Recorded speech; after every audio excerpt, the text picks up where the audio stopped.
Good evening, everyone, and welcome. Welcome. I'm excited that you all are here. Come on in, come on in. Welcome. So happy to have you here. For all those who are joining us, welcome to Slow It Down Sundays. I am your host, Arlene Connelly-Drummond, and your stride coach. And I'm so excited that you've taken some time, not just for yourself, but to join me on this journey of learning how we slow it down, to recalibrate, to refocus, to be more strategic and intentional in our lives, to drown out some of the noise of the world and bring it down several notches so that we can be more intentional and more purposeful as we are pursuing our daily lives. So, welcome. So happy to have you here. So, as I was reflecting on tonight's session and spending time this week just fluttering around with just so many obligations and commitments, inundated at meetings, and just doing a lot of things. And in the midst of all that, as I was slowing down and getting prepared for this week, um, I adjusted my topic a little bit and really wanted to lean in with all of you to talk about someone that you've been hearing his name in the news so much, because what are we doing this long weekend for those of us in America? We are honoring and celebrating the legacy of the late Dr. Martin Luther King Jr., whose life, his work, his legacy, and for many who will only remember his dream has had a profound impact on our world. And so, as I was preparing for today and I was slowing myself down, I wanted to invite you all to just join me in a little bit of reflection and see how the life of Dr. King, his work, his mission, aligns with slowing down Sundays. You want to do that with me? Well, let's do that, right?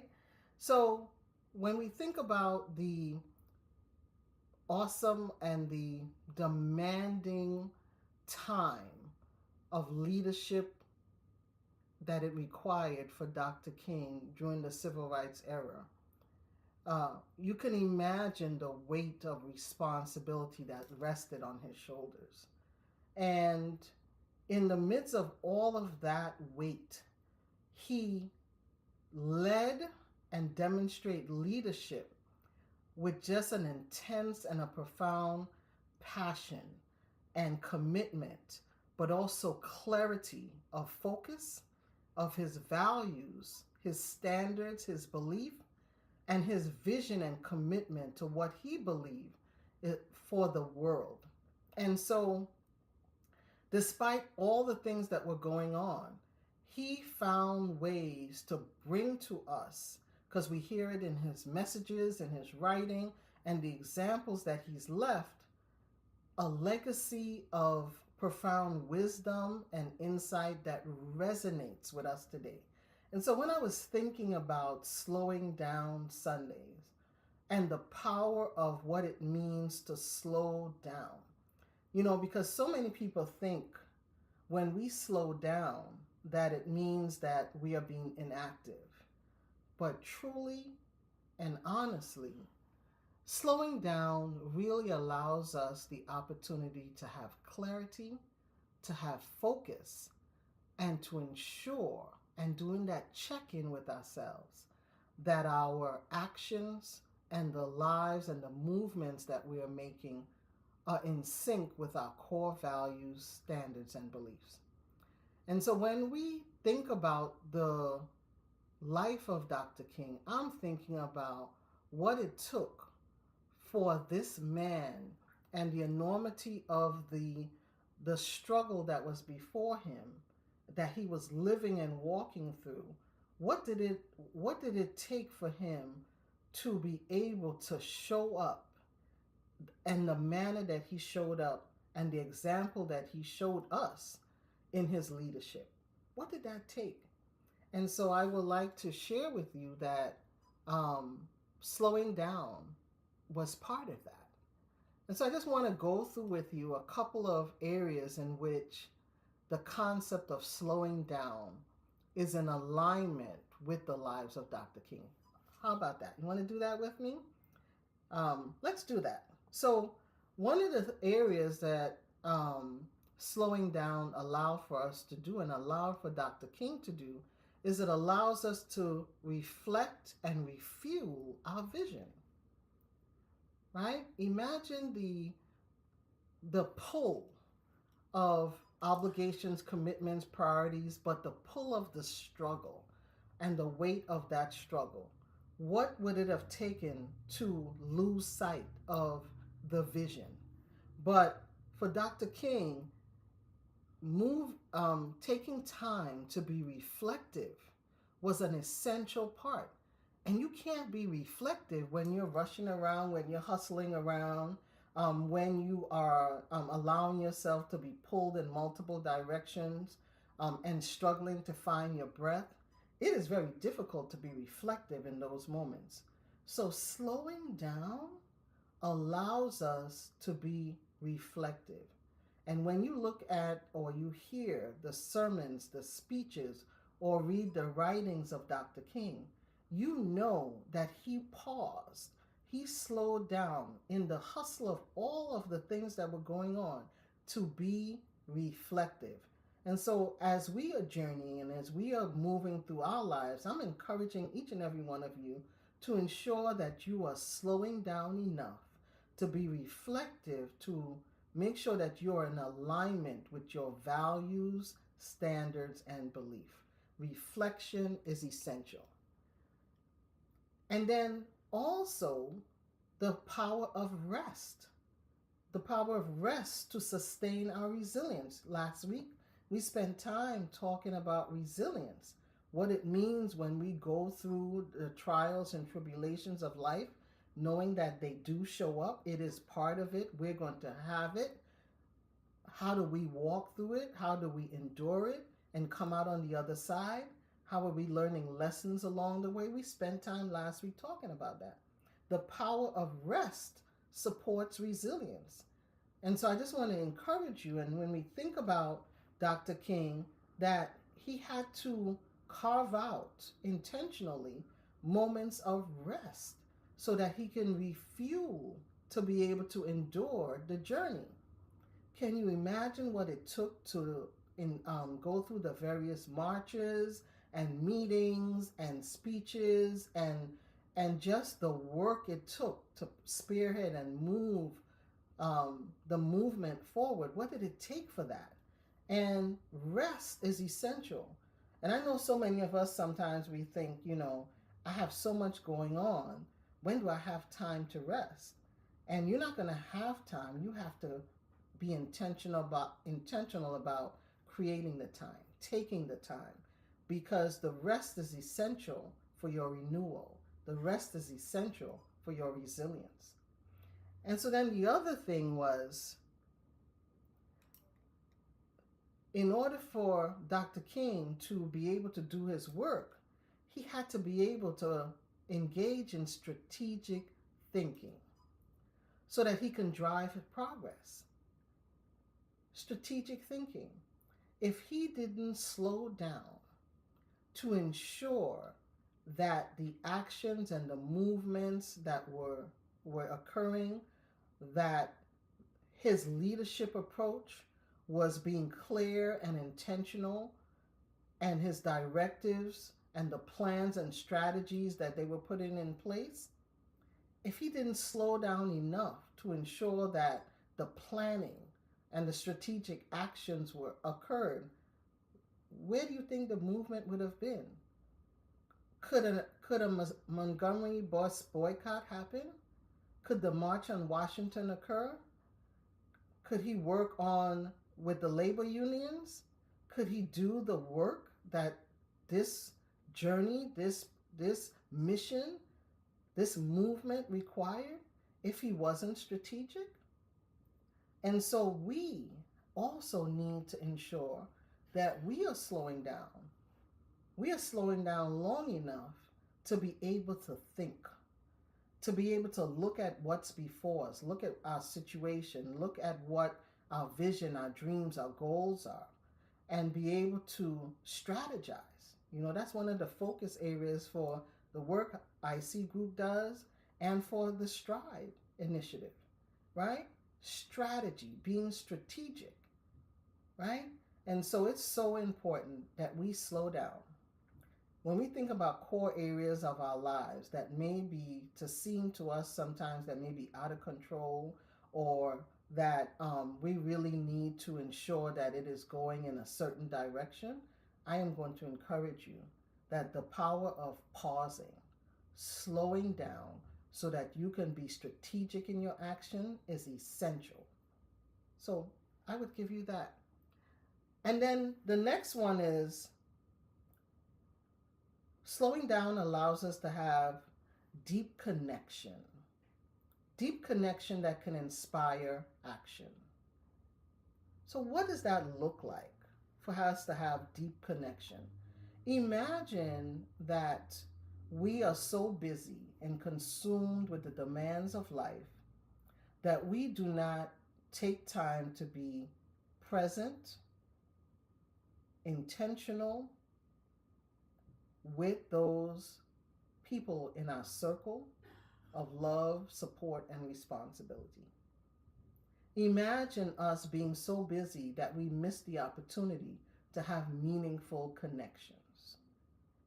Imagine us missing the opportunity to cultivate understanding, to lean in and listen, to listen so that we can learn and understand, so that we can make connections, build bridges, build collaborations. So I so encourage us to slow down. Slow down so that we can be present with the people in our lives, so that we can build meaningful relationships, so that we can learn and grow from one another, so that we can strengthen our bonds. Slow it down. We have to slow it down. The relationships and the legacy that Dr. King left was birthed through building connection. And so I encourage us to build connection, build meaningful connection. And then the other area is slowing down allows us to fortify our spiritual connection and our spiritual grounding. All of you know, Dr. King's faith in God was his anchor, foundational to his values, standards, and beliefs. It is the grounding that drives him. And so his ability to spend time strengthening his faith, reading his word, meditating on it, spending time in prayer was essential to his strength and his ability to be fortified, to be resilient, and to have clarity. And we hear it in his words and his sermons and the messages that he shared through the time of his life. That no matter what situation he was in, remember the letters from the Birmingham jail? That was Dr. King slowing down so that he can connect with his thoughts. And so imagine the power of us slowing down and ensuring that we connect with our divine being, that we connect with our source, that we ensure we spend time in prayer and meditation. It is essential and a key part of our slowing down. Critically important. And so when we look at what's going on in our world today and we reflect on the relevancy of what it means to slow down and the relevancy of Dr. King's life, I think about the power and how essential it would have been, how necessary it was for him to be intentional about taking time to slow down, to spend time in quiet reflection, to rest, to connect with his core values, to remain grounded, and build intentional relationships. It was key. And so when I think about Dr. King and in honor of him, I think about how he moved in this world and how he made bold moves, how he strived during his life, how he made bold, intentional moves forward with purpose and conviction, with grace and with poise and with confidence. That's what showed up when Dr. King showed up in the room.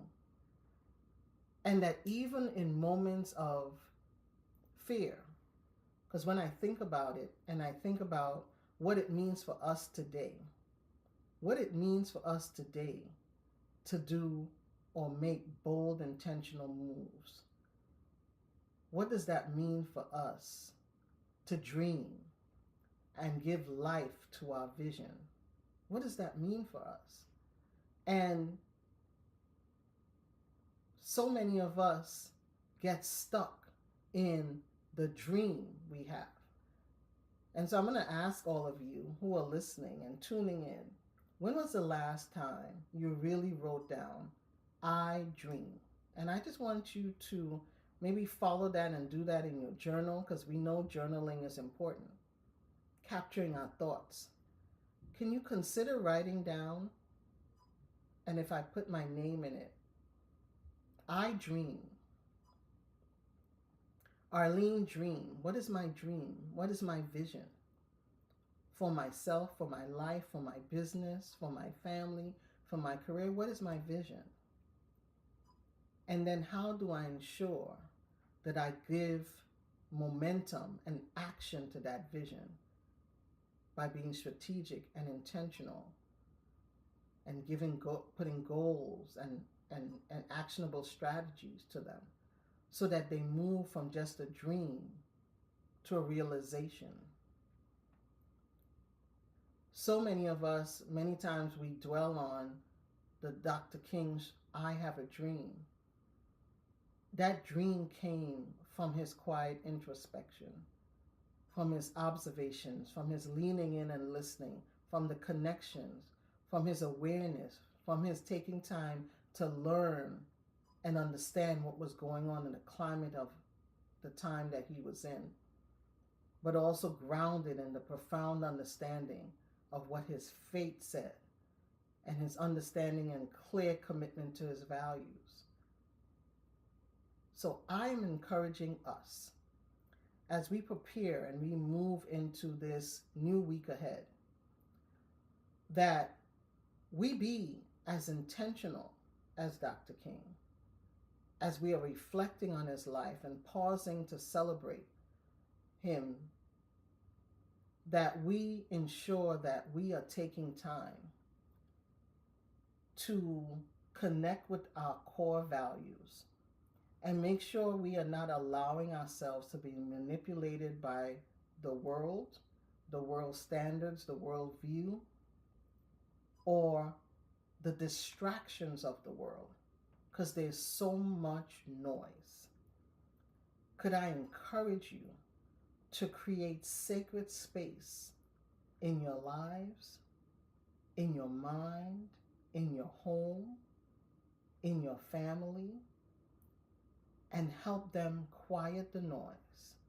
Quiet the noise enough to allow yourself to hear that deep, small whisper in your spirit, to lean into your values, your standards, your beliefs, to lean into what grounds you and ensure that you're connected with your divine,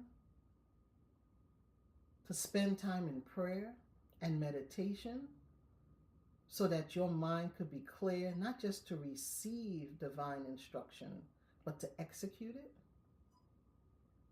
so that we are not walking through life as puppets, but we are living it intentionally, strategically, purposefully, and I would even add joyfully. The weight of all that's going on in our world can be so heavy, and it could rob us of our joy.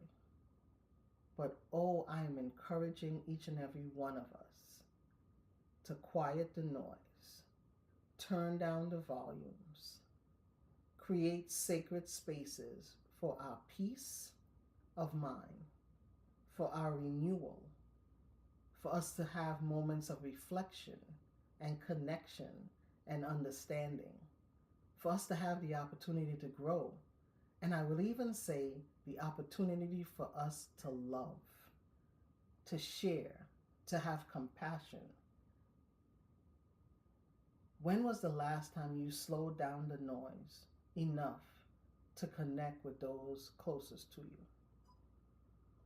As we step into this new week, here is my thoughts of how I'm going to focus, and I'm just going to share that with you.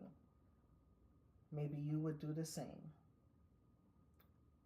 Think heavily on Dr. King's life and his legacy, and how we, as we are here today in the here and now, and we could see how so much of the work that he's done and strived to do, and we have been striving to do, is being overturned. Think about what we will do, how we will have bold dreams and innovative ideas and strategic approaches and solutions to the challenges that we face. How do we quiet the noise enough to hear our thoughts, to ensure that we can dream and add strategic action to those dreams? Let's ensure that this week we do not saturate our schedules and have so much going on that we don't have time to hear us, that inner still small voice. We create time to make sure we're hearing our thoughts, or we're creating times to making sure we are cleansing our minds of the outside noise so that we can have purity and clarity of thought. Would you consider this week to not allow ourselves to be drowning in all that's going on, but that we are so intentional and we are beginning to move in a pattern of being strategic, that we are planning and strategizing how we move through life and how we can do life differently and how we can be responsive and not reactionary. I don't know about you, but I want to live this life for as long as I'm living, and I want to live it well. And in order to do that, an essential part is that I learn to slow it down. Take a deep breath, pause, reflect, rejuvenate, revive, recover, renew, replenish, and reinvigorate my life, my energy, my mind, my spirit, so that I have the fuel for the journey ahead.